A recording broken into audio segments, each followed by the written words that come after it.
Hello students, welcome back to your own channel NNCC classes. मैं मोहम्मद सैफ मलिक, आपका business studies और accountancy mentor. जैसा कि आप जानते हैं कि हमारी कोचिंग आपको क्रैश कोर्स प्रोवाइड कर रही है बीकॉम एंट्रेंस के लिए, जिसमें हम आपको दे रहे हैं 50% का ह्यूज डिस्काउंट। और ये डिस्काउंट सिर्फ बहुत लिमिटेड टाइम पीरियड के लिए वैलिड है, यानी कि सिर्फ 26 जनवरी तक ये ऑफर आपके लिए वैलिड रहेगा, जिसके बाद ये ऑफर क्लोज हो जाएगा। तो आप जल्दी करें और कोचिंग में एनरोल करें। और इसके बाद आज हम अपनी क्लास शुरू करते हैं बिना किसी समय बर्बाद करें, जिसमें हम शुरू करेंगे अपना नया चैप्टर बिजनेस स्टडीज का, बिजनेस एनवायरनमेंट।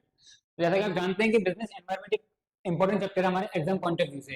तो बिजनेस एनवायरनमेंट के बारे में जानने से पहले थोड़ा हम इसको डिस्कस करते हैं कि बिजनेस एनवायरनमेंट आखिर होता क्या है। बिजनेस एनवायरनमेंट एक ऐसी फोर्स है, वो सारी फोर्स है, वो एक्सटर्नल फोर्स जो हमारे बिजनेस को क्या करेंगी, अफेक्ट करेंगी, उसे हम बोलते हैं business environment.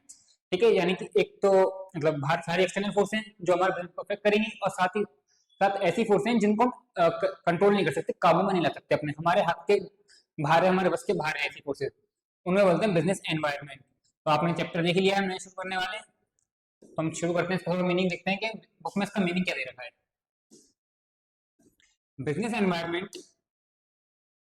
Business environment consist of all external forces. कौन सी forces? External forces, factors and institutions, यानी कि institution that are beyond the control of business, जो कि हमारे कंट्रोल के क्या है, बिल्कुल बाहर है, हम उसे काबू में नहीं कर सकते। एंड अफेक्ट इट्स परफॉर्मेंस, यानी कि हमारे बिजनेस काबू के बाहर है और किस पे अफेक्ट करेगा, हमारे बिजनेस पे अफेक्ट करेगा। ये सब क्या होती हैं? एक्सटर्नल फोर्सेज होती हैं, फैक्टर्स होते हैं और इंस्टीट्यूशंस होते हैं। और मतलब जब हम आगे आगे पढ़ेंगे तो कैसी कैसी होती हैं, इकोनॉमिक होती है, मतलब इनकम टाइप्स के बारे में पढ़ेंगे तो इकोनॉमिक, सोशल, पॉलिटिकल, टेक्नोलॉजिकल और लीगल, ये सारी फोर्सेज हैं जो हमारे बिजनेस पे करेंगी, अफेक्ट करेंगी। तो ये सब तो हमारा मतलब मीनिंग था बिजनेस एनवायरनमेंट के बारे में। हम इस चैप्टर को आगे बढ़ाते हैं। इसमें हम पढ़ेंगे फीचर्स ऑफ बिजनेस एनवायरनमेंट, ये क्या क्या फीचर होते हैं बिजनेस एनवायरनमेंट के। टोटलिटी ऑफ एक्सटर्नल फोर्सेज, मतलब इसका मतलब क्या हुआ कि बिजनेस एनवायरनमेंट जो है वो क्या है, सम टोटल है, वो सारी एक्सटर्नल फोर्सेज क्या है, सम है, टोटल है, जो हमारे किसको अफेक्ट करेंगी, बिजनेस को अफेक्ट करेंगी। इंटर रिलेटेडनेस, मतलब ये सारी फोर्सेस एक दूसरे को क्या करती हैं, इंटर रिलेट करते हैं, इंटर डिपेंड करती है, कि भाई एक फोर्स की वजह से दूसरी चीज भी होती है हमारी अफेक्ट हो सकती है। इसका मैं एग्जांपल लेते हैं कि मान लीजिए हमारी इकोनॉमी फॉर एग्जांपल की बात है 0.5% के करीब अंडर परफॉर्म कर रही है, किस वजह से कि हमारे ये जो रिटायरमेंट वाली एज है, या फिर जो हमारी पॉपुलेशन है उसमें क्या है, रिटायरमेंट वाले लोग ज्यादा आ गए हैं। यानी मान लीजिए हमारी 150 करोड़ की क्या है आबादी है, जिसमें सिर्फ 100 करोड़ क्या है जो रिटायरमेंट के लिए, 50 करोड़ कैसे हैं जो काम कर सकते हैं अभी। तो इससे हमारा अफेक्ट किस पे हुआ, हमारी पॉपुलेशन पे अफेक्ट हुआ, लेकिन मतलब कमी तो हमारी पॉपुलेशन में थी, लेकिन अफेक्ट किस पे हो रहा, हमारी इकोनॉमी पे, उस पर 0.5% से अंडर परफॉर्म करेगी। तो इसका जो होता है इंटर रिलेटेडनेस, मतलब सारी फोर्सेज एक दूसरे के करते हैं, रिलेट करती हैं। Dynamic, business environment is dynamic in nature, which keep on changing with the change in technology, consumer fashion and taste, etc. इसका मतलब वो बिजनेस मतलब एनवायरनमेंट क्या है, एक डायनामिक होता है, चेंज होता है बहुत समय, मतलब बिजनेस एनवायरनमेंट ऐसा नहीं है हमेशा कंसिस्टेंट रहे, कांस्टेंट रहे, क्या होगा, चेंज हो जाएगा, कुछ टाइम बाद कुछ और हो जाएगा। मान लीजिए कि आज किसी कंज्यूमर का फैशन कुछ और है, कल हो सकता है कुछ और हो, जैसे कि आजकल फैशन चल रहा है बेल बॉटम, है ना, बेल बॉटम बोलते हैं पैंट को, आती है ना बिल्कुल चौड़े पैर वाली हो, अजीब सी ढील ढाली, उसे बोलते हैं बेल बॉटम पैंट। तो आज फैशन चल रहा है इस वाली पैंट का, क्या हमेशा फैशन रहेगा? नहीं ना भाई, कुछ टाइम बाद उसका फैशन क्या हो जाए, हमारा चेंज हो जाए, किसी और पैंट का आ जाए, किसी और चीज का आ जाए, ट्राउजर का आ जाए, कुछ भी हो सकता है। तो ऐसे ही बोलते हैं डायनामिक, हमारा बिजनेस एनवायरनमेंट क्या होता है, चेंज होता रहता है, किस वजह से कि भाई हो सकता है कंज्यूमर का फैशन चेंज हो जाए, या कंज्यूमर का टेस्ट चेंज हो जाए। आज तो लोग क्या खा रहे हैं भाई, चाउमीन खा रहे हैं, मोमोज खा रहे हैं, फ्राइज खा रहे हैं, यानी ऐसी चीज खा रहे हैं जो हमारे लिए क्या है, अनहेल्दी। लेकिन कल को वही लोग क्या हो जाए, डाइट वो हेल्थ कॉन्शियस हो जाए, तो फिर वो क्या करेंगे, वो इन सारी चीजों को खाना बिल्कुल बंद कर देंगे। क्यों? क्योंकि वो क्या हो गए, हेल्थ कॉन्शियस हो गए। अब हाँ, यहाँ पे चेंज आया कि उनके टेस्ट में चेंज आ गया। इस तरह से एनवायरनमेंट हमारा कैसा होता है, डायनामिक, जो चेंज होता रहता है। ये हमारे फीचर्स हैं, और हम आगे देखते हैं कि अनसर्टेनिटी, मतलब business environment is uncertain. Business environment कैसा है, अनसर्टेन, हम उसको प्रिडिक्ट कर ही नहीं सकते भाई, हम थोड़ा थोड़ा बहुत प्रिडिक्ट कर सकते हैं, पूरी तरह से उसको प्रिडिक्ट नहीं कर सकते। क्यों? क्योंकि बिजनेस एनवायरनमेंट कैसा है, अनसर्टेन, इसमें कुछ भी हो सकता है, कभी भी हो सकता है। और जो हमारा बिजनेस एनवायरनमेंट है उसके अंदर कुछ स्पेसिफिक फोर्सेज होती हैं, और उसके अंदर कुछ जनरल फोर्सेज होती हैं। भाई स्पेसिफिक और जनरल फोर्स क्या होता है, ये हम आगे पढ़ेंगे इसके बारे में अच्छे से, लेकिन यहाँ मैं आपको थोड़ा ओवरव्यू देता हूँ। स्पेसिफिक फोर्सेज वो होती हैं जिससे जो सिर्फ हमारे बिजनेस को अफेक्ट करेंगी, बाकी और किसी बिजनेस को अफेक्ट नहीं करेंगी। मान लीजिए हम दो कंपनी है, ए बी लिमिटेड एलटीडी और XYZ लिमिटेड, ठीक है, दो कंपनी। अब मान लीजिए कुछ फोर्स ऐसी हैं जो खाली इसी बिजनेस को अफेक्ट करेंगी, इसी कंपनी को अफेक्ट करेंगी, वो होती हैं स्पेसिफिक फोर्स, ठीक है। लेकिन कुछ फोर्स ऐसी हैं कि दोनों को अफेक्ट कर रही हैं, इसको भी और इसको भी, तो उसे हम क्या बोलेंगे, जनरल फोर्सेज, जो सबके बिजनेस पे अफेक्ट करें, वो जनरल फोर्सेज, जो हमारे बिजनेस पे अफेक्ट करें वो स्पेसिफिक फोर्सेज।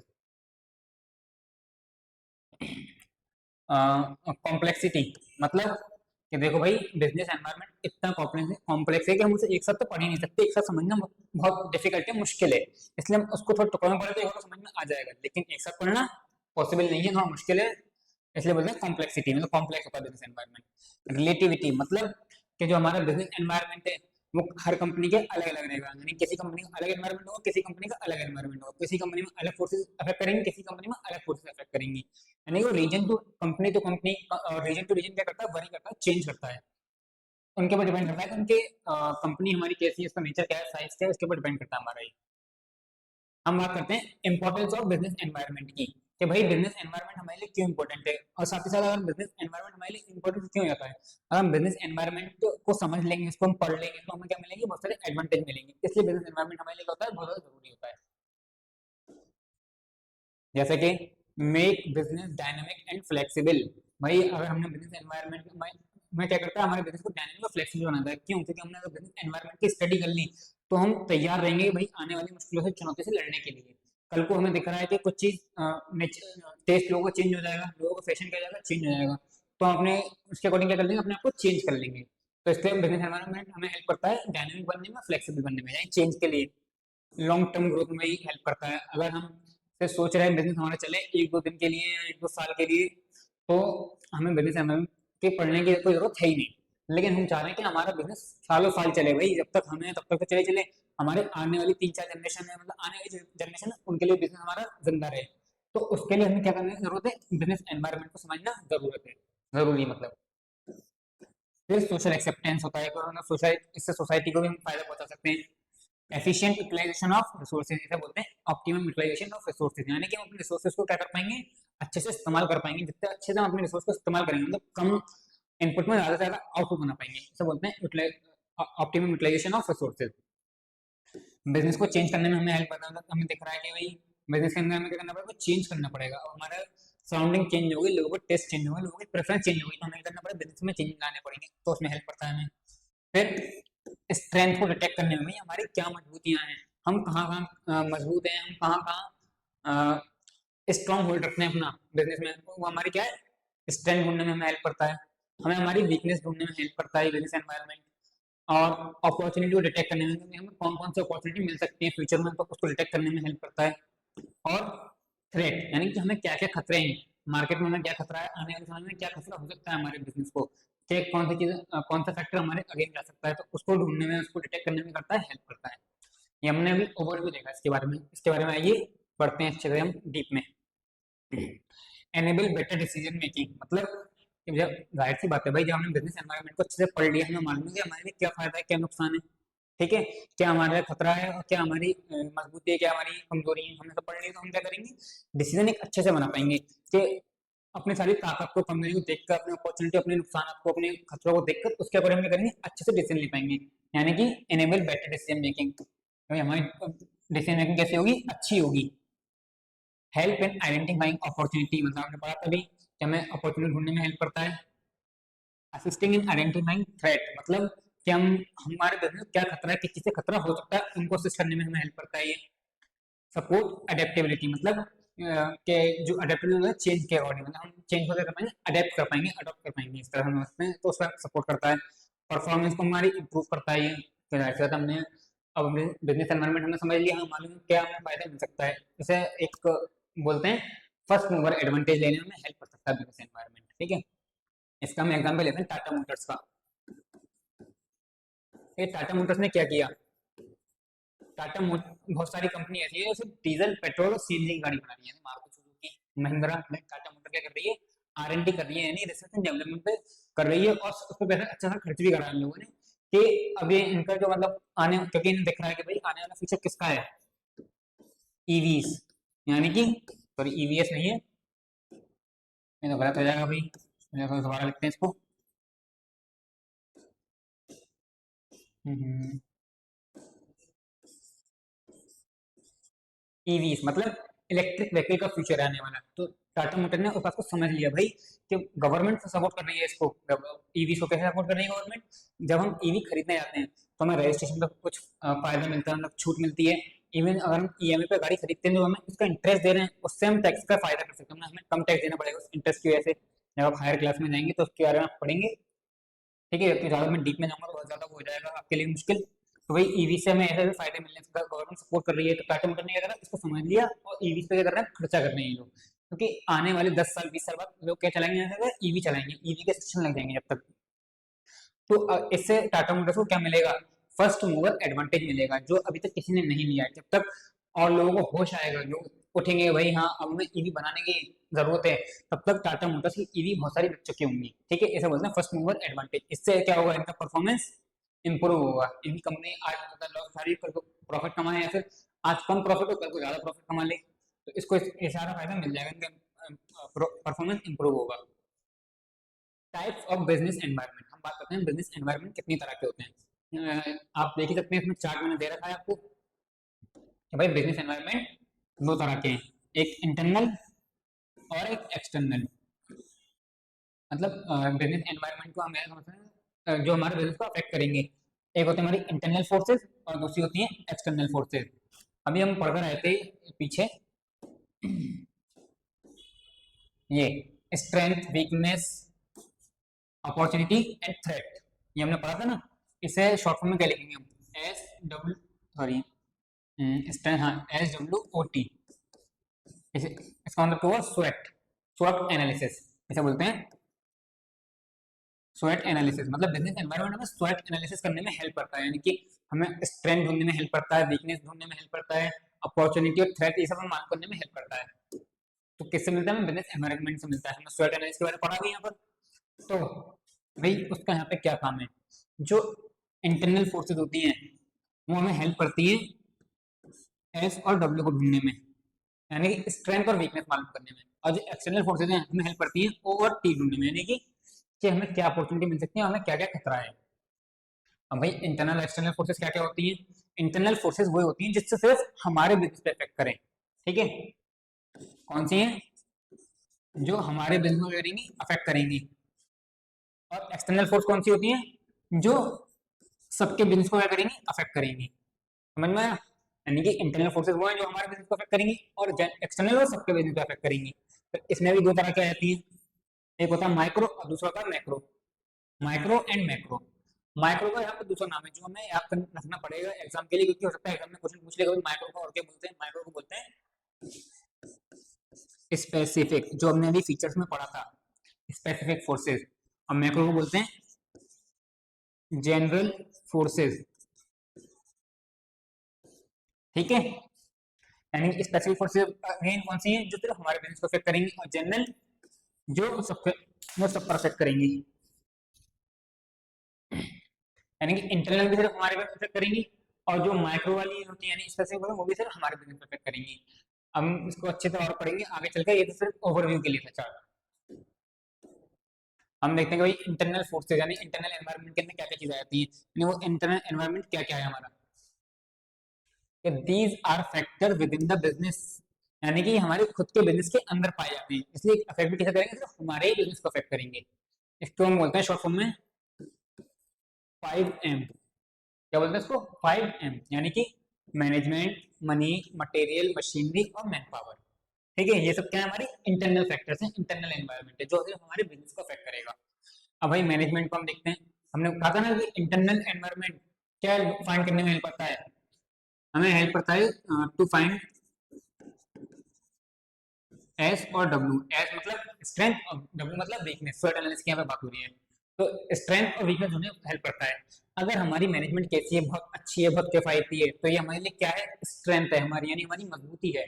वहीं अगर हमारी मैनेजमेंट कैसी है, बिल्कुल बेकार है, नालायक है, निकम्मी है, कमजोर है, तो हमारे लिए क्या है? वो वीकनेस, हमारी कमजोरी बन जाएगी। अगर हमारे पास सही समय में पैसा मौजूद है तो क्या होगा कि ये हमारे लिए फायदा है भाई, क्योंकि जैसे हमें अपॉर्चुनिटी मिलेगी, हाँ मौका मिलेगा, हम पैसा लगा देंगे। अगर हमारे पास पैसा ऐसे समय पर है तो हमें जरूरत है ही नहीं, ना जरूरत तो हमें आज है लेकिन 10 दिन बाद मिले, तो ये क्या हमारे लिए वीकनेस। मटेरियल कि भाई हम मटेरियल इस्तेमाल ऐसा कर रहे हैं जो मिल ही नहीं रहा, या फिर बहुत बेकार क्वालिटी का है, तो ये हमारे लिए क्या है, वीकनेस। और ऐसा मटेरियल इस्तेमाल कर रहे हैं जो आसानी से मिल जा रहा है और अच्छी क्वालिटी का है, तो हमारे लिए क्या है, हमारी स्ट्रेंथ। सेम होता है मशीनरी के साथ। मशीनरी हमारे पास आउटडेटेड है तो हमारी वीकनेस, और अगर अपडेटेड है तो कैसी है, हमारी क्या बोलते हैं, स्ट्रेंथ। मैन पावर यानी कि हमारे पास जवान जवान लोग हैं, यंग लोग हमारे पास क्या कर रहे हैं, काम कर रहे हैं, तो हमारे लिए क्या है, वो हमारी स्ट्रेंथ। वहीं अगर हमारे पास लोग कैसे हैं, बिल्कुल बूढ़े लोग हैं, 50-50 साल के लोग काम कर रहे हैं हमारी फैक्ट्री में, हमारी कंपनी में, तो हमारे लिए क्या है, वो हमारी वीकनेस है।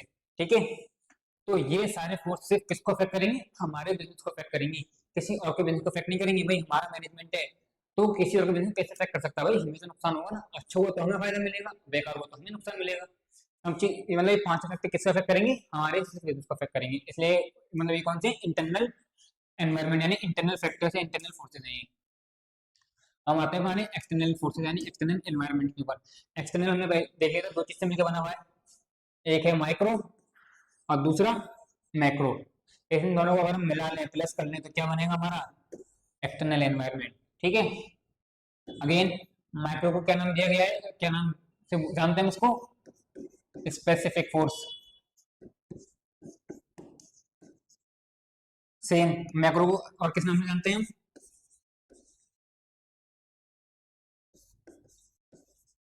General force. ठीक है, यानी कि स्पेसिफिक कैसी, जो सिर्फ हमारे बिजनेस को अफेक्ट करें, और जनरल जो सबके बिजनेस को अफेक्ट करेंगी। ठीक है, यहाँ तक सबको समझ में आया होगा। हम देखते हैं माइक्रो एनवायरनमेंट के अंदर क्या क्या चीजें आती हैं। ठीक है, factors that directly affect a business, जो किसको अफेक्ट करेंगे, नहीं कि हमारे ही बिजनेस को अफेक्ट करेंगे, किसी और को अफेक्ट नहीं करेंगे। है तो भारतीय फोर्सेज, मतलब जो हमारे कंपनी के अंदर के नहीं है, लेकिन बाहर की है, किसको अफेक्ट कर रही हैं, सिर्फ हमारी कंपनी को, हमारे बिजनेस को। ठीक है, हमारे कस्टमर्स, हमारे कस्टमर कैसे हैं, लॉयल नहीं है बिल्कुल भी, तो मतलब इन्हें जहाँ अच्छा मिल रहा है, जहाँ सस्ता मिल रहा है, वहाँ जा रहे हैं, तो ये किसको अफेक्ट करेंगी, हमारे बिजनेस को अफेक्ट करेंगी। ठीक है, और अगर हमारे कस्टमर कैसे हैं, एकदम लॉयल, अगर इन्हें समय पर सामान ना मिले तब भी किससे लेंगे, सिर्फ हमसे ही लेंगे, तो एक ऐसे कस्टमर है, हमारे लॉयल कस्टमर है, तो हमारे लिए क्या है, फायदा है। ठीक है, सप्लायर्स, हमारे सप्लायर्स कैसा, बहुत बढ़िया सप्लायर है, एकदम समय पे सामान मिलेगा, तो किसे फायदा मिलेगा, सिर्फ हमारे बिजनेस को फायदा मिलेगा, दूसरे बिजनेस को फायदा नहीं मिलेगा। हो सकता है दूसरे वाले का सप्लायर कैसा हो, बिल्कुल ढीठ हो, बेकार हो, निकम्मा हो, वो समय पे नहीं दे रहा हो सामान, तो उसका नुकसान वो झेलेगा, हम नहीं झेलेंगे, नहीं दूसरा बिजनेस वाला झेलेगा। हमारे कॉम्पिटिटर कैसे हैं, कॉम्पिटिटर अगर हमारे अच्छे हैं तो भाई हमारे बिजनेस को अफेक्ट करेंगे, लेकिन हमारे कॉम्पिटिटर कैसे ढीले डाले हैं, काम ही नहीं करते कुछ, तो फायदा भी हमें मिलेगा। इंटरनेट ब्रोकर्स होते हैं, पब्लिक मतलब जो आम जनता होती है वो लोग। अच्छा एक चीज और, आई थिंक समझा दिया था मैंने पहले भी, इंटरनल तो ऐसे मानने में हेल्प करती है, और जो हमारा एक्सटर्नल होता है, जो हमारा एक्सटर्नल एनवायरनमेंट होता है, इससे हमें क्या मालूम करता है, हम इसके भाई बारे में पढ़ क्यों रहे हैं, इससे मिलती है अपॉर्चुनिटी और थ्रेट, क्या हमारे लिए आने वाले सामने क्या अपॉर्चुनिटीज हैं, या हमारे पास आने वाले सामने क्या थ्रेट है, हमारे लिए क्या नुकसान है, क्या किन जिससे हमें खतरा है, वो चीज ढूंढने में हेल्प करता है कौन, एक्सटर्नल एनवायरनमेंट। इसके इसको पढ़ना इसलिए जरूरी होता है। ये मैक्रो एनवायरनमेंट के अंदर कौन कौन सी चीज आती है, कौन कौन से फैक्टर्स आते हैं, कौन कौन सी फोर्सेज आती हैं, उसके बारे में यहाँ पे बात करते हैं। मैक्रो एनवायरनमेंट के अंदर जो फोर्सेज आती हैं उनको बोलते हैं पेस्टल, शॉर्ट फॉर्म में बोलते हैं pastel, P E S T and L. ठीक है, पेस्टल, इसका मतलब क्या होता है, यानी पॉलिटिक, मतलब अब सुनियो, मैक्रो का दूसरा नाम क्या था, जनरल, जनरल एनवायरनमेंट यानी जनरल फोर्सेज। तो ये क्या करेंगे, सबके बिजनेस को अफेक्ट करेंगे। अब इससे खाली ऐसा नहीं कि इसके अंदर, मतलब इन पांचों के अंदर में किसी के अंदर चेंज आता है, तो सिर्फ ऐसा नहीं कि हमें नुकसान पहुंचेगा, बल्कि पूरी इंडस्ट्री को, पूरी मार्केट को, पूरी इकोनॉमी को नुकसान पहुंचेगा, जितने भी लोग कारोबार करते हैं सबको नुकसान पहुंचेगा, सबको फायदा भी सबको मिलेगा और नुकसान भी सबको पहुंचेगा। ठीक है ना, सिर्फ बात नुकसान की नहीं करेंगे, क्योंकि नुकसान हो जाएगा गलत रहेगा। अब फायदा मिलेगा तो सबको मिलेगा, नुकसान होगा तो सबका होगा, मतलब ऐसी होती है ये मैक्रो। ठीक है, यानी पॉलिटिकल, पॉलिटिकल मतलब पॉलिटिकल फोर्स। अगर हमारे यहाँ देश में क्या है, political unstability, instability, sorry, political instability, मतलब सरकार बनती है 6 महीने में, एक साल में टूट जाती है। ठीक है, और इसे बोलते हैं पॉलिटिकल इनस्टेबिलिटी। तो इससे क्या, बिजनेस वाले थोड़ा कतराएंगे भाई, क्योंकि आज सरकार बनी, किसी मान ली किसी भी पार्टी की बन गई, तो वो क्या कर रही है, बिजनेसमैन के फायदे में पॉलिसीज बना रही है, सारी पॉलिसी किसके फायदे में, बिजनेसमैन के फायदे में। लेकिन 6 महीने बाद या एक साल बाद सरकार गिर गई, फिर नई सरकार बनी, दूसरी पार्टी पावर में आई, अब जो पॉलिसीज बना रही है वो उसका जो फायदा हो जाए वो आम लोगों को ज्यादा पहुंचा रहे हैं, देन कॉर्पोरेट को, यानी कंपनी से ज्यादा किसको फायदा पहुंचा रहे हो, आम लोगों को, जनता को फायदा पहुंचा रही है। तो ये क्या है एक इससे मतलब अफेक्ट किसको पड़ा, सारे बिजनेस पे अफेक्ट पड़ा, किसी एक पे नहीं, क्योंकि अब जो सरकार नई आई है उसने ये करा है, लोगों के हित में पॉलिसी बनाई है, तो पहले वाली बिजनेस के हित में बना रही थी। ठीक है, इन्हें बोलते हैं पॉलिटिकल फोर्सेज, यानी पॉलिटिकल वहीं अगर बोलते हैं पॉलिटिकल हमारी स्टेबिलिटी है, यानी पॉलिटिकल सेक्टर हमारा कैसा है, पॉलिटिक इंडिया की जो गवर्नमेंट है कैसी स्टेबल है। आज सरकार बनी है, 5 साल तक वही सरकार रहेगी, उसे हिला नहीं सकते, इतनी मजबूत सरकार है वो। तो यहाँ पे क्या रहेगा, बिजनेसमैन क्या रहेंगे, कॉन्फिडेंस रहेंगे, भाई सरकार है, अब चाहे फायदा हो चाहे नुकसान हो, 5 साल तक इसी को रहना है, ठीक है, कॉन्फिडेंस रहेंगे। ऐसा मतलब ऊंचा नीचा नहीं होना, मतलब कि कोई भी ऐसी पॉलिसी नहीं आएगी कि अचानक से चेंज आ जाए इनमें। इकोनॉमिक फोर्सेस यानी कि tax rate, inflation rate, interest rate, ये सब क्या होता है, हमारे इकोनॉमिक फैक्टर हैं। अगर टैक्स रेट हाई होंगे तो सिर्फ ऐसा तो नहीं हमारे लिए हाई हो रही है, मतलब सरकार ने, मतलब आज मान लीजिए कि कॉर्पोरेट टैक्स है 25%, फॉर एग्जाम्पल कल सरकार ने कर दिया इसको 40%।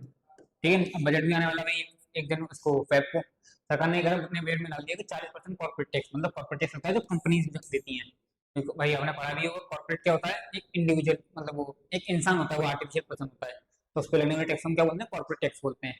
अब कल को कॉर्पोरेट टैक्स कितना हो जाए, 40% हो जाए, 25% टैक्स कल कितना कर दे सरकार से, 40% कर दे, तो ये टैक्स कैसे मुझे भरना पड़ेगा, मतलब मेरी कंपनी है, मेरी कंपनी को भरना पड़ेगा नहीं ना, जितनी भी कंपनी है वही मार्केट में पूरे इंडिया के अंदर उन सबको बनना पड़ेगा।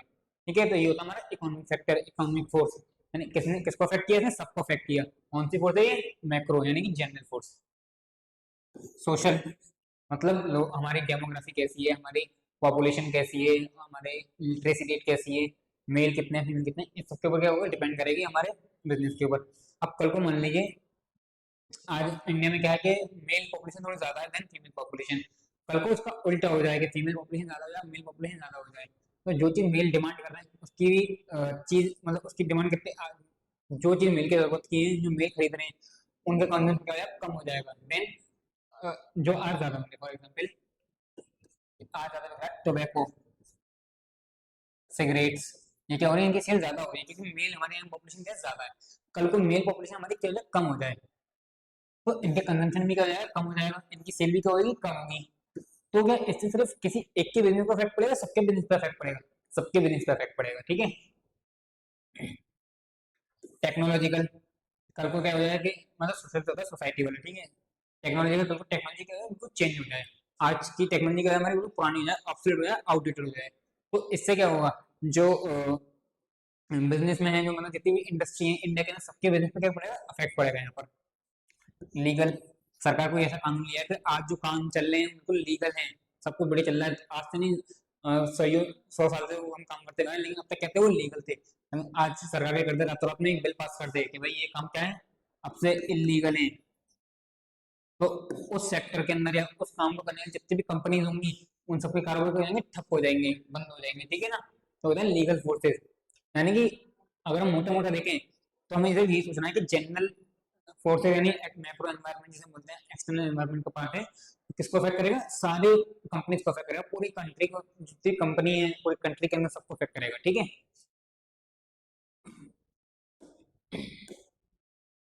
इसके बारे में बुक से पढ़ते हैं क्या चीजें, ये पॉलिटिकल एनवायरनमेंट, याद रखने की शॉर्ट फॉर्म क्या होती है, पेस्टल, PESTL, पॉलिटिकल एनवायरनमेंट, यानी कि change in political situation, also affect business organization, political stability, build confidence among the business communities, while political instability and bad law and order situation may bring uncertainty in business activities, ठीक है, जो हमने अभी पढ़ कर आए सब कुछ वही है यहाँ पर भी। इकोनॉमिक फैक्टर क्या क्या होते हैं, rate of interest, inflation rate, change in the income of the people etcetera, सब क्या आती हैं, इकोनॉमिक फैक्टर्स हैं सब हमारे। सोशल सोशल और कल्चरल होते हैं, यानी क्या होता है, it include various social forces such as customs क्या है, बिलीफ्स क्या है, लोकल लिटरेसी रेट कितनी है, एजुकेशन लेवल क्या है, लाइफ स्टाइल कैसी है, वैल्यूज कैसी है, ये सब आता है हमारे किसके अंदर, सोशल के अंदर। टेक्नोलॉजिकल मतलब कि टेक्नोलॉजी आज क्या है कल क्या हो जाए, ठीक है।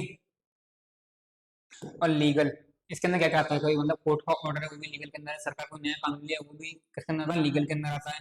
कोई कमीशन वगैरह ने कोई अपना ऑर्डर, एजेंसी वगैरह उन्होंने कोई अपना दाव पे या कोई क्या बोलते हैं ऑर्डर ला के दे दिया, या इन्होंने कोई नया रूल ला के दे दिया, तो वो भी क्या हमारे लीगल के अंदर आएंगे, तो इन सबसे किसको अफेक्ट पड़ेगा, सबके बिजनेस को अफेक्ट पड़ेगा, ठीक है। फॉर एग्जाम्पल मतलब सरकार कह रही है कि भाई हम आपकी लोग जो मतलब आपकी दुकान है उस पर आपने क्या करते हैं, पेट्रोलिंग करते हैं और आपकी दुकान की सेफ्टी करते हैं, ठीक है। तो उसके लिए अब सरकार हफ्ते हफ्ते क्या लेने लगे, पैसा लेने लगे कि भाई जो सबको क्या देना पड़ेगा, पैसा देना पड़ेगा। एक ऐसा कानून बना दिया कि आपको वीकली पैसा पे करना पड़ेगा आपकी सिक्योरिटी का अपना अपना। कोई भी अमाउंट मतलब 500 रुपये की दुकान से ले रहे हैं, तो क्या वो एक दुकानदार को देने की जरूरत पड़ेगी, सबको देने की जरूरत पड़ेगी, सबको देने की जरूरत पड़ेगी। यानी कि कौन सा एनवायरमेंट है, मैक्रो यानी लीगल लाके दे दिए, कानून बना दिए कि आपको देना पड़ेगा पैसा वो। हम बात करते हैं इकोनॉमिक रिफॉर्म के बारे में। इकोनॉमिक रिफॉर्म आया था 1991, 1991 में। कब आया था रिफॉर्म ये? 1991 में। किसने मतलब सरकार लेकर आई थी, किसकी सरकार थी उस टाइम पर? यूपीए की सरकार थी, ठीक है। इसमें कांग्रेस वगैरह मेन पार्टी थी इसमें, तो इसे छोटी छोटी पार्टी मिलकर यूपीए की सरकार बनाई थी। और प्रधानमंत्री उस टाइम नरसिम्हा राव। कौन थे प्रधानमंत्री? नरसिम्हा राव। और फाइनेंस मिनिस्टर कौन थे? डॉक्टर मनमोहन सिंह, जो आगे आगे प्रधानमंत्री बने थे, ठीक है।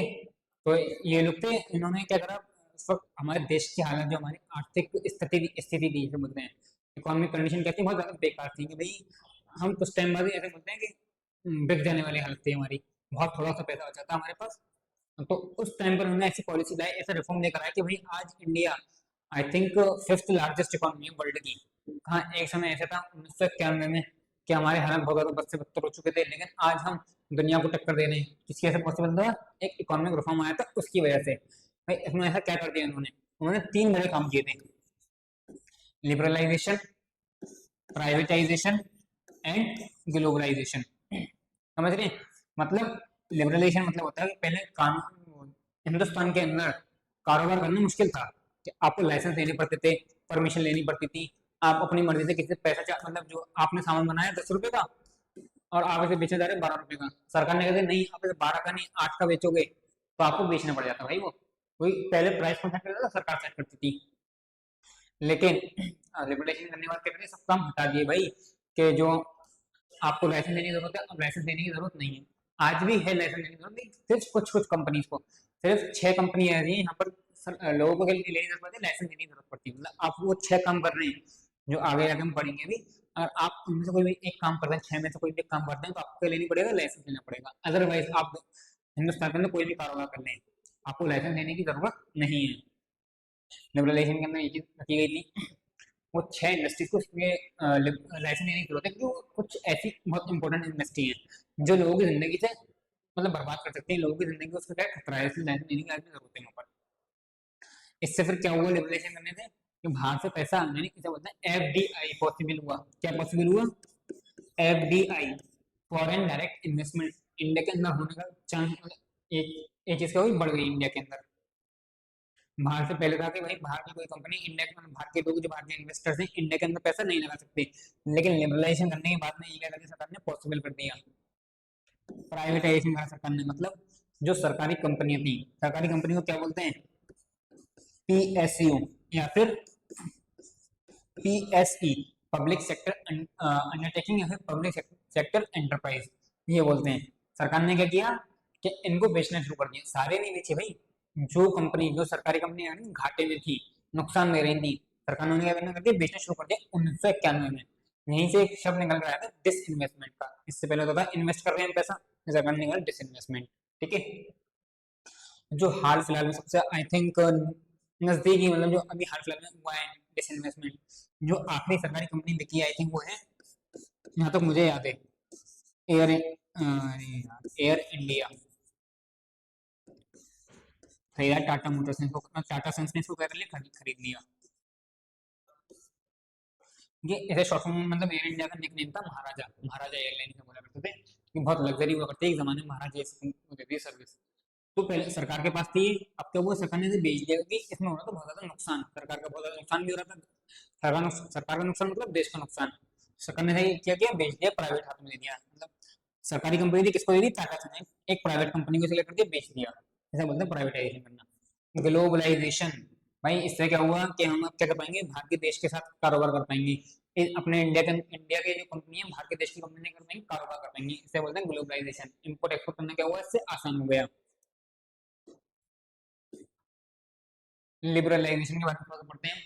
Liberalisation refer to the relaxation of government restrictions. भाई सरकार ने कुछ रेस्ट्रिक्शन लगा रही थी, कोई बंदिशें लगा रखी थी, कुछ कंट्रोल कर रखी थी सरकार ने, उन्हें करके रिलैक्स कर दिया, उन्हें हटा दिया। पहले के लिए आपको लाइसेंस लेने की जरूरत पड़ रही थी, अब आपको लाइसेंस लेने की जरूरत ही नहीं है। आप बिना लाइसेंस के अपने कोई भी कारोबार करना शुरू कर दें।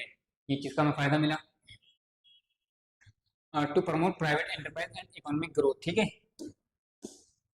Liberalisation of Indian history has taken place with aspect to. जो लिबरलाइजेशन किया गया था उसके एस्पेक्ट क्या क्या थे, कैसे कैसे लिबरलाइजेशन किया था। भाई सबसे पहले हटाया सरकार ने कि आपको लाइसेंस देने की जरूरत नहीं है। मतलब अभी भी है लाइसेंस देने की जरूरत, सारे काम करने की जरूरत नहीं है। मान लीजिए पहले 100 तरह के काम थे देश में करने के लिए, अब 100 तो 100 पहले 100 तरह के काम, तो 100 तरह के काम करने में लाइसेंस लेने की जरूरत पड़ रही थी। लेकिन अब मान लीजिए कितने काम है, सिर्फ 94 काम है जिनमें आपको लाइसेंस देने की जरूरत नहीं है। बाकी बचे हुए 6, इनमें आपको लाइसेंस देने की जरूरत पड़ेगी। 6 सरकार ने रिजर्व कर रखे हैं आज भी। मतलब पहले ये था कि हम अपना कारोबार का स्केल डिसाइड नहीं कर पाते, हम डिसाइड नहीं कर पाते हम कितना बड़ा कारोबार करेंगे, छोटा करेंगे, बड़ा करेंगे, बहुत बड़ा करेंगे, ये चीज हम डिसाइड नहीं कर पाते थे पहले। सरकार डिसाइड करती थी। अब सरकार में आपको जितनी मर्जी, आपके अंदर जितना पैसा है आप उतना कारोबार करें। पहले परमिशन लेनी पड़ती थी ना, लाइसेंस लेना पड़ता था सरकार से। टैक्स रेट में हमने सरकार ने रिडक्शन कर दिया। भाई पहले सरकार टैक्स ज्यादा ले रही थी कंपनी से, अब सरकार क्या कर रही है, टैक्स कम कर ले रही है। ज्यादा से ज्यादा लोग क्या कर रहे हैं, कारोबार की तरफ शिफ्ट हो रहे हैं। Freedom in fixing the price. पहले सरकार क्या कर रही थी, अपनी मर्जी से प्राइस सेट कर रही थी अपने हिसाब से। अब सरकार ने कहा भाई जो कंपनी सामान बना रही है अपने हिसाब से प्राइस सेट करो। प्रोसीजर सिंप्लीफाई कर दिया। और क्या कर रहा है सबसे मेन काम, अट्रैक्ट किया फॉरेन इन्वेस्टमेंट को। मतलब लिबरलाइजेशन की वजह से पॉसिबल हुआ कि बाहर की कंपनी, मतलब बाहर के इन्वेस्टर्स यहाँ इंडिया के अंदर क्या कर रहे हैं, इन्वेस्टमेंट कर रहे हैं। पूरे पूरा पैसा मतलब यहाँ भेज रहे हैं कि आप इंडिया की कंपनी, उसको बाहर से मिल रहा है, पैसा मिल रहा है, ठीक है। इसे बोलते हैं फॉरेन इन्वेस्टमेंट या फिर FDI, foreign direct investment. Privatisation मतलब सरकार क्या कर रही है, ये सरकार का हाथ है, सरकार के हाथ में क्या है, पब्लिक कंपनी है वही। सरकार ने, सरकार का मतलब खजाना सॉरी, ये क्या सरकारी कंपनी किसका हाथ है, ये सरकार का हाथ है। किसके हाथ में दे रही है सरकार, प्राइवेट कंपनी, सरकारी कंपनी इसको, पीएससी को प्राइवेट कंपनी के हाथ में दे रही है। इसे बोलते हैं प्राइवेटाइजेशन करना। यहाँ से 3 वर्ड इसके अंदर, एक तो बर्डन कम हुआ सरकार के ऊपर, पब्लिक सेक्टर एंटरप्राइजेस का, ठीक है, तो ये चीज थी। और इससे जो तीन नए मतलब 3 अल्फा हमें समझने को मिले, डिस इन्वेस्टमेंट के मतलब सरकार क्या कर रही है, अपना हिस्सेदारी के प्राइवेट वाले को बेच दे रही है। सरकार की हिस्सेदारी किसी कंपनी में, सरकार ने उसे प्राइवेट वाले को बेच दिया, यानी किसी और आदमी, प्राइवेट वाले कौन आ गए, हम लोग आ गए, आम लोग जो कारोबारी लोग हैं, जो सरकार का हिस्सा नहीं है, प्राइवेट लोग में वो आते हैं। सरकार ने उन लोगों को अपनी हिस्सेदारी बेचना शुरू कर दी। डी रिजर्वेशन कर दिया सरकार ने। क्या करा है, डी रिजर्वेशन मतलब सरकार ने पहले कुछ एरिया रिजर्व कर रखा था कि इन एरियाज में, सरकार ने 4 एरियाज क्या कर रखे थे, रिजर्व कर दिए थे। सॉरी, पहले सरकार ने एरिया क्या कर रखे थे, रिजर्व कर रखे थे कि इन एरियाज में कौन कारोबार कर सकता है, सिर्फ सरकार, सरकार कारोबार कर सकती है। अब सरकार ने क्या किया, डी रिजर्वेशन, उन सारे एरिया में से सरकार ने क्या करा कि सिर्फ 4 एरिया को अपने पास रखा, बाकी सारे क्या कर दिया सरकार ने, तो भाई तुम अपने, मतलब कोई भी आपके सारे काम कर सकता है, उस एरिया में कोई भी काम कर सकता है। Public private partnership, PPP, triple P model से हम बोलते हैं, पब्लिक प्राइवेट पार्टनरशिप। यहाँ पे सरकार और प्राइवेट कंपनियां करती हैं मिलकर, पार्टनरशिप करती हैं, जॉइंट वेंचर इसे बोल सकते हैं। जैसे कि एक जॉइंट वेंचर बड़ा फेमस है, मारुति सुजुकी का। मारुति सरकारी कंपनी है, मारुति उद्योग नाम का, और सुजुकी जापानी कंपनी है। तो दोनों प्राइवेट प्राइवेट प्राइवेट और पब्लिक, यानी सरकारी कंपनी और प्राइवेट कंपनी क्या कर रही है, पार्टनरशिप कर रही है, ट्रिपल पी मॉडल हो गया। एक हाल फिलहाल में एक और नाम है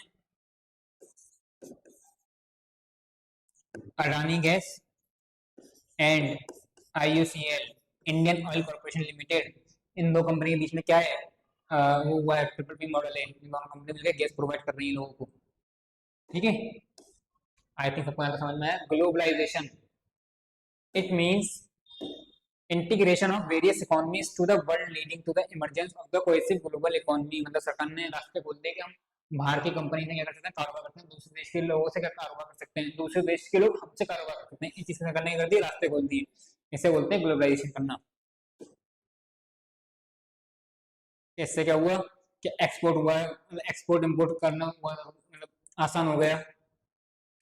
एक सरकार ने कैसे करा, सरकार ने टैरिफ कम कर दिया। टैरिफ बोलते हैं जब बाहर से सामान बाहर सामान बेचते हैं टैक्स लगता है, टैरिफ लगता है, उसके सरकार ने क्या कर दिया, कम कर दिया। टैक्स कम करिए सरकार ने, वैसे ही टैरिफ भी कम कर दिया। अभी मैं आपसे बोल रहा था कि सरकार ने मतलब the feature of the economic policy 1991, इस पॉलिसी के हम क्या करते हैं फीचर पढ़ रहे हैं 1991 वाली के। तो सरकार ने क्या किया, मैंने आपको बताया सरकार ने पहले लाइसेंस वाला काम खत्म कर दिया, लिबरेशन करा सरकार ने, और लाइसेंस लेने की झंझट सरकार ने खत्म कर दी कि आपको लाइसेंस लेने की आवश्यकता है नहीं, की जरूरत है ही नहीं अब, ठीक है, सरकार ने ऐसा बोल दिया।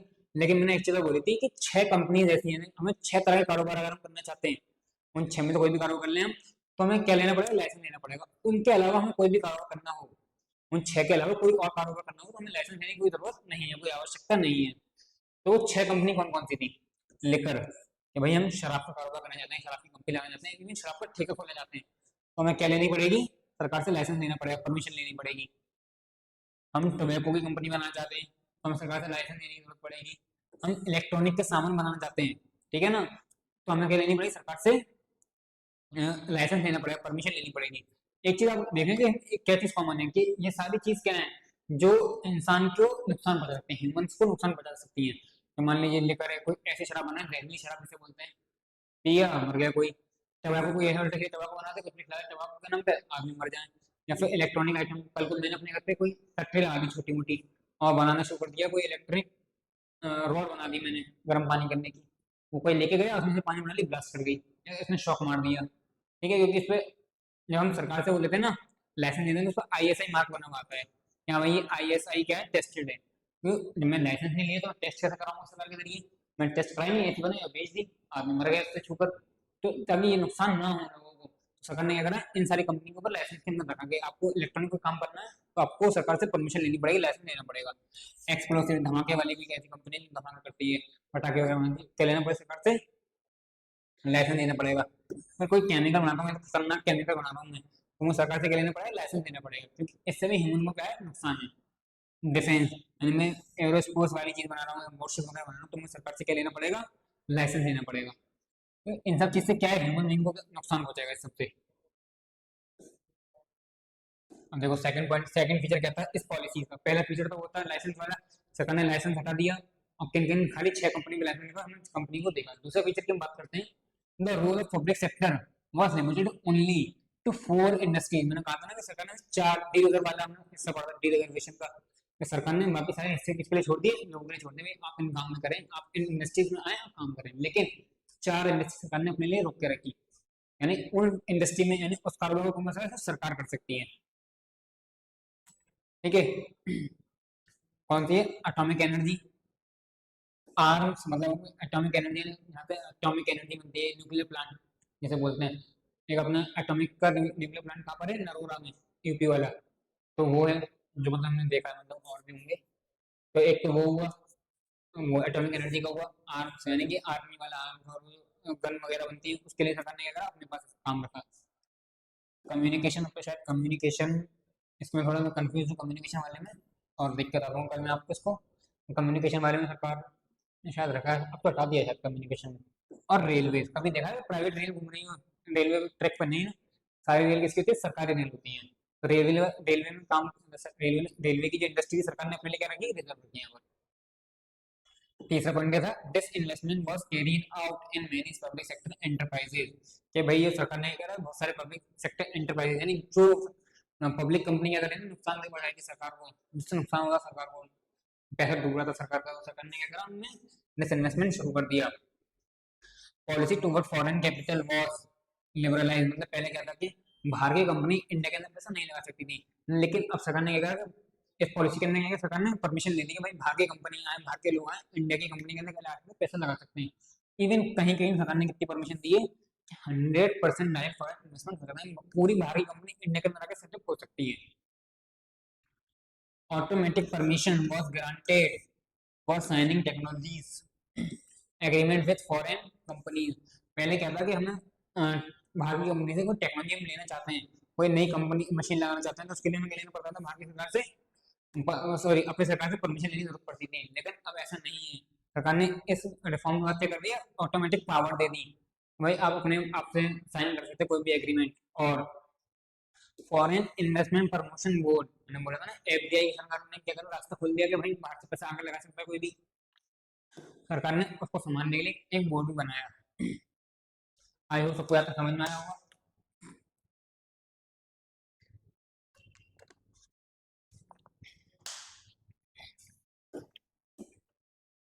Impact of government policy changes on business and industries. जो गवर्नमेंट पॉलिसी ने, सरकार ने रिफॉर्म लाई थी, पॉलिसी सरकार लेकर आई थी, इसे हम बोलते हैं न्यू इकोनॉमिक पॉलिसी बोलते थे जमाने में। तो उसका बिजनेस पर और इंडस्ट्रीज पे क्या फर्क पड़ा, उसके बारे में हम जानते हैं यहाँ पर। इंक्रीजिंग कंपटीशन, इससे क्या हुआ, कंपटीशन इंक्रीज हो गया। क्यों? क्योंकि पहले मान लीजिए किसी भी सेक्टर में एक कंपनी थी, तो वो अपनी मर्जी से सामान बना के बेच रही थी। अब उसी काम को करने वाली 10 कंपनी आ गई। मतलब पहले एक दुकान थी, छोटा एग्जाम्पल ले चलते हैं, ठीक है, तो हम सारा सामान वहीं से खरीद रहे थे। अब वैसे ही 10 दुकान और खुल गई, बाहर के देश की भी आ गई यहाँ पर। तो क्या हुआ, कंपटीशन क्या हुआ, इंक्रीज हो गया। और जब जब कंपटीशन इंक्रीज होता है, फायदा किसको मिलता है, जो वहाँ के लोग होते हैं, आम जनता होती है, हम लोग को फायदा मिलता है भैया। हम कंज्यूमर से, कस्टमर से, फिर कंज्यूमर से हम लोग, तो हमें फायदा मिलेगा इसका। जितना ज्यादा ना, जितना ज्यादा कंपटीशन होता है उतना डिस्काउंट मिलता है, उतना अच्छी चीजें हमें मिलती हैं। तो इससे तो कंपटीशन बढ़ गया। मोर डिमांडिंग कस्टमर्स, मतलब well informed customers are more demanding. Increase competition in the market gives customer wider choice of quality product. इससे हमें क्या मिल गया कि हमें वाइडर चॉइस मिल गई। हमें ऑप्शन थे, हम ये नहीं लेकर दूसरा चीज ले सकते हैं। पहले ऐसा नहीं था, पहले हमारे पास ऑप्शन नहीं थे खरीदने के लिए।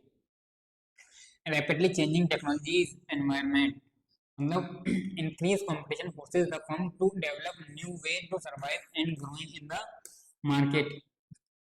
ये वही, जैसे जैसे हमारा कंपटीशन बढ़ा, वैसे वैसे फर्म्स को यानी कंपनी को रास्ते ढूंढने पड़े कि वही हमें अगर मार्केट में सर्वाइव करना है तो कोई ना कोई रास्ता ढूंढना पड़ेगा, नई नई टेक्नोलॉजी का इस्तेमाल करना पड़ेगा। नेसेसिटी फॉर चेंजेस,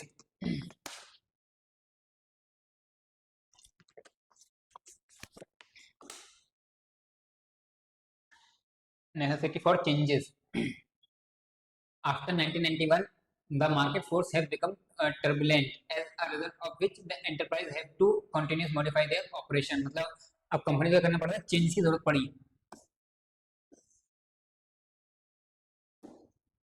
अब कंपनी को करना पड़ा, चेंजेस करना पड़ा समय के समय पर। पहले क्या था, चल रहा है चलने दो भाई, लेकिन अब जैसे देख रहे हैं कि भाई मार्केट क्या हो रही है, हमारी चेंज हो रही है, तो हमें क्या करना पड़ेगा, खुद भी अपने को चेंज करना पड़ेगा। लोग चेंज हो रहे हैं तो हमें अपने को चेंज करना पड़ेगा। Need for developing human resources, इससे क्या हुआ कि हमें पता चलेगा कि हमें जो हमारे यहाँ ह्यूमन रिसोर्स है, हमारे यहाँ लोग हैं, पहले कहते भाई खेती बाड़ी पे आ जाते, तो अब उन्हें क्या करना पड़ेगा, डेवलप करने की जरूरत पड़ेगी, उन्हें ट्रेनिंग प्रोवाइड करने की भी जरूरत पड़ेगी। ये हमें फायदा मिला कि उसके जरिए बाहर से कंपनीज आई, बाहर से टेक्नोलॉजी आई, उन्हें चलाने के लिए बाहर से नई मशीन आई है बड़ी सी, एकदम हैवी सी, बाहर से हमें बंदे बुलाने पड़ेंगे चलाने के लिए। वो हमें पड़ रहे थे बहुत ज़्यादा महंगे, और हमें क्या करना पड़ा, अपने लोगों को डेवलप करना पड़ा कि हम लोगों को मतलब पढ़ाया लिखाया, हमने समझाया कि भाई ये मशीन ऐसे चलेगी, कंप्यूटर ऐसे चलेगी, सब ऐसा काम होगा। एग्जाम्पल की मैं बात कर रहा हूँ। तो इससे क्या हुआ कि हमारी जो लोग थे, जो हमारी पॉपुलेशन थी, ह्यूमन रिसोर्स हमारे, वो क्या हुआ, इससे डेवलप हो गई। ठीक है। मार्केट ओरिएंटेशन, मतलब पहले क्या था कि फर्म कुछ भी बना रही है, मतलब कंपनी कुछ भी बना रही है और बेच रही है अपने हिसाब से, अपनी मर्जी के हिसाब से। लेकिन अब क्या करना पड़ा है ना, वो सामान बनाना पड़ा है जो जिसकी लोगों को क्या है, जरूरत है। Reduction in budgetary support to public sectors, भाई जब सरकार ने डिसइन्वेस्टमेंट करना शुरू कर दिया, पहले कंपनी थी, मान लीजिए एग्जाम्पल कर रहा हूँ यहाँ पर, मैं भी पहले सरकारी कंपनी 100, ठीक है, तो 100 कंपनी सरकार क्या देती है, पैसे देगी चलाने के लिए। अब सरकार के पास कंपनी कितनी है, 50, तो सरकार कितनी कंपनी को पैसे देगी, सिर्फ 50 कंपनी को पैसे देगी। इससे सरकार के ऊपर जो बजट बोझ था, बर्डन था, वो क्या हो गया, कम हो गया। ठीक है। तो ये सारे फायदे थे हमारे, जो हमें मिले, जिससे इस मतलब इम्पैक्ट थे हमारी एनईपी के। एनईपी मतलब न्यू एजुकेशन पॉलिसी नहीं, न्यू इकोनॉमिक पॉलिसी 1991 के फायदे थे। ठीक है। इसी के साथ हमारा चैप्टर क्या हो गया, खत्म हो चुका है। चैप्टर हमारा यहाँ समाप्त हो चुका है। आइए फटाफट से एक बार ओवरव्यू देखते हैं हमने क्या क्या पढ़ा है।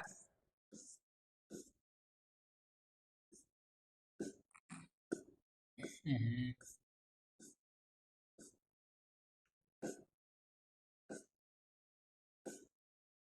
सबसे पहले हमने मीनिंग देखी भाई कि हमारे क्या क्या मीनिंग होते हैं बिजनेस एनवायरनमेंट के। यानी बिजनेस एनवायरनमेंट क्या होता है, वो सारी फोर्सेस होती हैं, एक्सटर्नल फोर्सेस, जो किसे अफेक्ट कर सकती हैं, हमारे बिजनेस को कर सकती हैं, अफेक्ट कर सकती हैं, जो हमारे बस में नहीं है, जिन्हें हम कंट्रोल नहीं कर सकते। इंटरनल को तो हम कंट्रोल कर सकते हैं, लेकिन एक्सटर्नल को कंट्रोल नहीं कर पाएंगे हम कभी भी। तो हमने इसके फिर बाद में फीचर्स देखे, टोटलिटी ऑफ एक्सटर्नल फोर्सेस होता है, इंटर रिलेटेडनेस मतलब एक रिलेट करती है, डायनामिक होती है, चेंज होती रहती है, रिलेटिविटी होती है, रीजन टू रीजन वरी करती है, अलग अलग होती है, कॉम्प्लेक्सिटी बहुत ज़्यादा है, ऐसे एक साथ हम नहीं पढ़ सकते। स्पेसिफिक एंड जनरल फोर्सेज है, मतलब कि हमारी कुछ फोर्स ऐसी है स्पेसिफिक है, कुछ फोर्सेज हमारी जनरल है, ये इसका फीचर्स है।